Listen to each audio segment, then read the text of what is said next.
లో నేటి కూడా అదే తాపత్రయంతో ముందుకెళ్తా ఉన్నారు. మధ్యకాలంలో మొన్న 24వ తారీఖున జరిగినటువంటి కేబినెట్ సమావేశంలో మరొకసారి విశాఖపట్నంలో ఉన్నటువంటి కొన్ని విలువైనటువంటి భూముల్ని దాదాపు 3,000 కోట్ల రూపాయలు విలువైనటువంటి భూముల్ని కారు చౌకగా వారికి కావాల్సినటువంటి కొన్ని రియల్ ఎస్టేట్ సంస్థలకి కట్టబెట్టినటువంటి వైనాన్ని మనం చూసాం. సహజంగా విశాఖపట్నంలో ఉన్నటువంటి ఐటీ హిల్స్ ఏవైతే ఉన్నాయో ఆ రోజు పెద్దలు రాజశేఖర రెడ్డి గారి ఆలోచనతో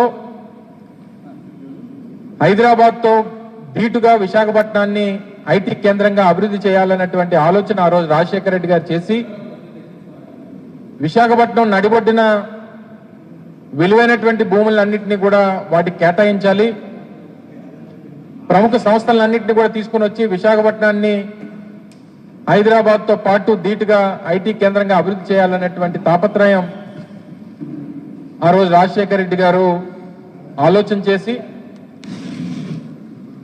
తర్వాత అనేక సందర్భాల్లో మేము మొన్న 2019-24 మధ్యలో జగన్మోహన్ రెడ్డి గారి నేతృత్వంలో బీచ్ ఐటీ డెస్టినేషన్ గా విశాఖపట్నాన్ని అభివృద్ధి చేయాలని చెప్పి తాపత్రయపడి ప్రముఖ సంస్థలైనటువంటి ఇన్ఫోసిస్ లాంటి సంస్థల్ని, అలాగే ర్యాన్స్టాడ్ లాంటి పెద్ద కన్సల్టెంట్ సంస్థల్ని, WNS లాంటి సంస్థల్ని విశాఖపట్నం తీసుకుని వచ్చి కోవిడ్ లాంటి క్లిష్ట పరిస్థితులను కూడా ఎదుర్కొని ఆ రోజు ఉన్నటువంటి ప్రపంచవ్యాప్తంగా ఉన్నటువంటి పరిస్థితుల్ని అధిగమించి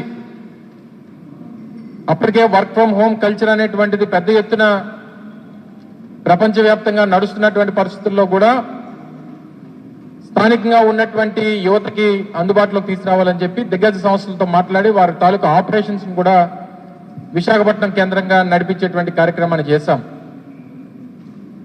కానీ గడిచినటువంటి 15 మాసాలు నేను ఈ రాష్ట్రంలో ఐటీ శాఖ మంత్రిగా 21-22 మాసాలు పనిచేశాను.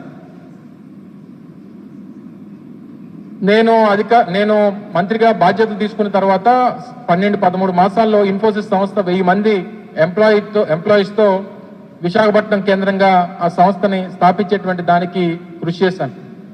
అలా వివిధ ప్రాంతాల్లో ఇంకా మిగిలినటువంటి సంస్థలు కూడా స్థాపించాం, అనేక ఇండస్ట్రీస్ స్థాపించాం, అనేక సంస్థలతో ఒప్పందాలు చేసుకున్నాం. ఇవన్నీ కూడా ఒక ప్రక్రియ నడిచింది. కానీ 15 మాసాలుగా విశాఖపట్నంలో ఒక్క ఉద్యోగస్తుడికైనా ఒక్క ఐటీ ఉద్యోగం అన్నా కల్పించాడా ఈ రాష్ట్ర ముఖ్యమంత్రి?